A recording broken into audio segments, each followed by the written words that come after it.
This is an iron butterfly story. My name's Kent, and I'm 59. It's 2023, and back in 1984, uh, 85, I was 21 years old, and I applied for a job as a car washer, and kind of like for a company called Southern California Coach in the city of Orange, off of Batavia and Orangewood Avenue, off the 57 freeway by Anaheim Stadium.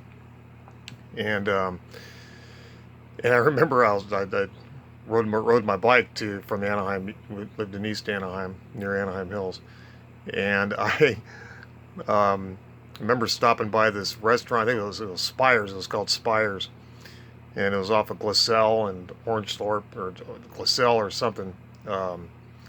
I can't remember. It's so long ago. Grew up in Orange County, a native of Newport Beach. Well, anyway, I got the job, and I was supposed to report at 10 o'clock at night. And I, I heard a woman crying in that restaurant, that Spires restaurant. She was all strung out on pills and begging for money. It was like my first, kind of like the world we live in now, where it's full of fentanyl and all these street people and stuff. It's just a terrible, shame, awful thing. And that night was like my first taste of that. So anyway, I leave that. I can't do nothing for her, and panhandlers for drugs. So I get on the bicycle. I continue, and I show up. It's dark, and it's this street called Poplar. Drive down, and what it was an airport transportation company, and they had all these airport vans that would drive people to the airport back. And the guy that was going to train me, he was getting ready to leave to go back east, so was going to train me for a couple nights, and it was just wash the vans, vacuum them out, do the windows, etc. And I decided to bring my auto detailing skills with me, and to enhance to make more money. And it turned out to be good. As I approached the parking lot, which they had about 15 of these luxury vans for airport transportation and drivers. They had the radios in them, and they were cloth seats and carpet and top radios and everything like that. And this guy, I can't remember his name, but he had all of those vans, 15 of them, all of them with the radios full blast, and In-A-Gadda-Da-Vida is playing. You could hear In-A-Gadda-Da-Vida from down the street. And I thought to myself, well, this is going to be good. Yeah. So that's my In-A-Gadda-Da-Vida story for being young. But I've been an Iron Butterfly fan since 1968, when they were, I guess you could call them a local band. My older brothers brought home the records. That was just a sprout, 1967, 68, 69. I was, 4 or 5 years old or whatever. But it was a trippy time. And that record, the Heavy album was every song on it was really good. So was the In-A-Gadda-Da-Vida album, real big. But that Heavy album had a really weird effect on me with everything that was going around at the time, because Vietnam. And we lived over there by John Wayne Airport off of Campus Drive. There's a street called Acacia, and there used to be a TikTok mark. Remember TikToks? They were all over Southern California, and then they turned into Utotem and stuff like that. So this is by John Wayne Airport. And I remember we lived in this little red house, and the nonstop, Hueys going overhead, and then the those bigger helicopters with the double blades, nonstop flying to go to El Toro for Vietnam. So, so my older brothers, were graduating from high school and stuff like that. We were bringing home all these great records, from bands that came out of our backyard, the Buffalo Springfield, Iron Butterfly, of course, and then there was, I think it's Something Downs. There was a festival called Something Downs. Creedence Clearwater was there. They had to play Proud Mary twice because they didn't have really much of a repertoire. And my older brother saw Hendrix twice.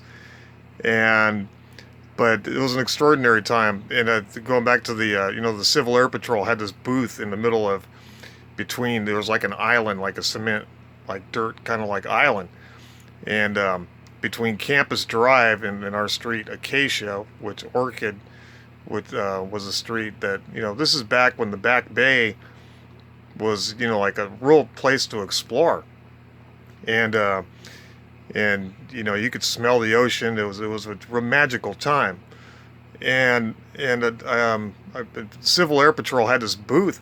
Now the Civil Air Patrol was like they were not like you have Cub Scouts, Webelos, Boy Scouts, and then they had the Civil Air Patrol, which turned into Search and Rescue.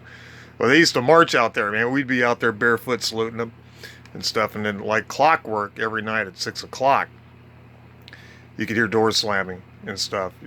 People, small groups with their signs, protesting the Vietnam War, and it was something. I mean, it was really crazy. And that particular record, I had the first album, Possession, Unconscious Power. Danny Weiss's, wrote "You Can't Win." I covered that on one of my first album, I think, in 2007 or something, whatever it was, long time ago. And what an extraordinary time for music. Yeah, I believe that album was the birth of heavy metal. Sure, we had Steppenwolf, and we had all these incredible bands and stuff like that. But if you listen to the first album, you listen to the Iron Butterfly theme, yeah, that's really, you can't call it, well, you can call it psych rock if you want, but I call that the birth of heavy metal. And I spoke to Danny Weiss about it several years ago. I was going to have him work on one of my tracks, and it was really really like interesting. But that original lineup with Daryl, and because Daryl was such a good singer and tambourine player. He really had a rhythm, and he was good at what he. That first record really, really, still to this day, means so much to me. I have a brand new unopened copy of it with the thicker vinyl, and I got to give it to my kids because it's anyway. And that album cover was probably the greatest album cover ever made. And Iron Butterfly were through Atlantic, on the Atco label. And of course the second lineup. In the Metamorphosis lineup, I mean, these were just they were great till I think Doug Ingold kind of burned out in '71 from what I read and stuff. But to see them live in my lifetime, just one time in 2003, was the closest I was going to ever get. And so I got to see Lee Dorman and Ron Bushy and meet Ron Bushy, which really meant a lot to me. And he was just a cool guy. And I didn't know that he passed away until this morning. I did, 2 years ago? And it bothered me. But, well, he's in rock and roll heaven, no doubt about it. And an inspiration to all us drummers and, and musicians everywhere. I really respect Ron. And, he has a beautiful family, his wife Nancy. Wow.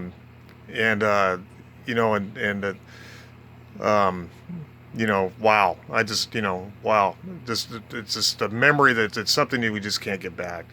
So long ago, 1968. What a trip. People painting their faces, dressing up their cars. I mean, it was a really, really trippy time. It seemed like the end of the world. I always found that record, it just stuck with me to my young years. In a anti-system way, because I just felt that it was what was going on in Vietnam. When as I got older, it's like was wrong, and as racism is wrong. You had the race riots going on and the Sunset Strip riots going on, and then you had black and white and Mexicans fighting the war in Vietnam hand in hand together. And so much to say, so many stories, so many memories. But what an unusual, extraordinary record that I'll never forget. It's in my top 5, I think. Um, you know, and well, I guess that, that's all I have to say for now. And thanks for watching. All right, peace out.